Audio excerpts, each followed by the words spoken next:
Well, tonight, 10 Investigates is digging into what's being done to find criminals who are supposed to be under state supervision.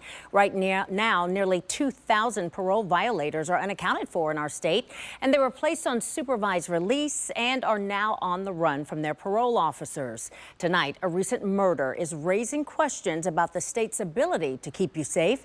10 TV's Kevin Landers has more on the dangerous consequences when parole officers can't find them.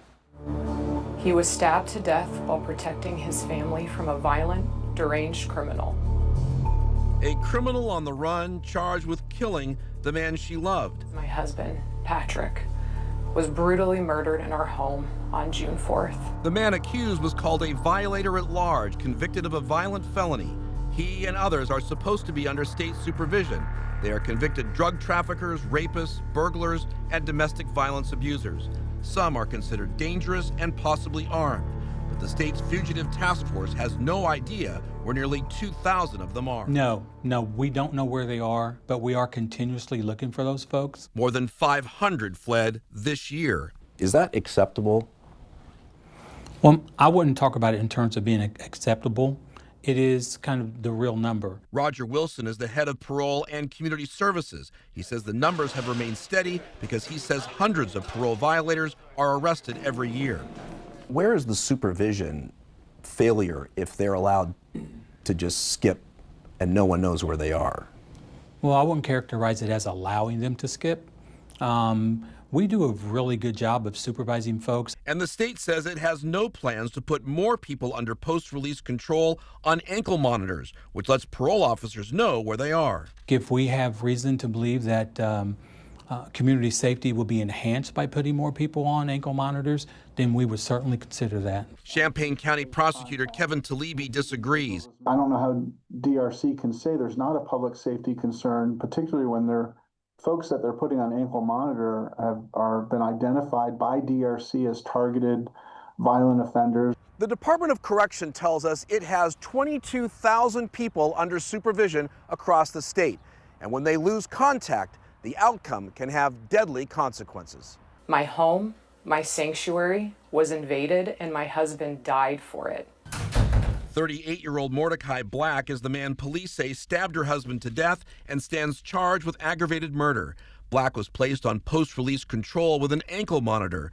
Prison officials say in February he cut it off. The Department of Corrections responded by entering his name in a nationwide database that police have access to. By entering a nationwide warrant, that effectively notifies other law enforcement agencies that the Adult Parole Authority wants this person. But police say they never saw the alert. Reports also showed police knew Black had a warrant for his arrest 2 months prior to the murder. He was never arrested. The victim's widow is calling for change. Your inaction cost a man his life. Her case forced the Department of Corrections to change its policy. We follow that up with a phone call to local PD.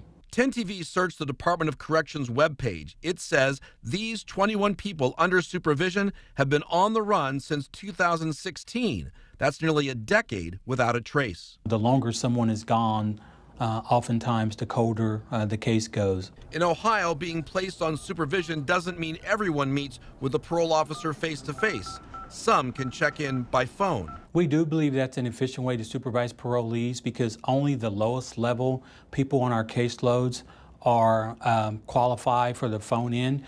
But that's not entirely true. State of Ohio versus Roshan Cumberlander. In 2020, 10 Investigates profiled the case of Roshan Cumberlander. He was assigned a telephone reporting despite having multiple convictions for felonies, including aggravated assault and cocaine possession. In October 2019, he was charged with the shooting death of his on-again, off-again girlfriend. Talibi says this kind of supervision needs to end. The parole officers need to get out from behind their desks. They need to go out into the field and actually have contact with these folks. As for Sarah Herringer, she's pleading for change so her tragedy doesn't happen to someone else. Patrick died a hero. He died protecting his family in a city that did not protect him. Kevin Landers, 10 TV News. Well, here's how you can help the state. If you know where an offender is, you can call 614-752-1114. The state also has an email to provide tips, and we've linked that and the phone number to Kevin's story on our website. Just check out 10tv.com.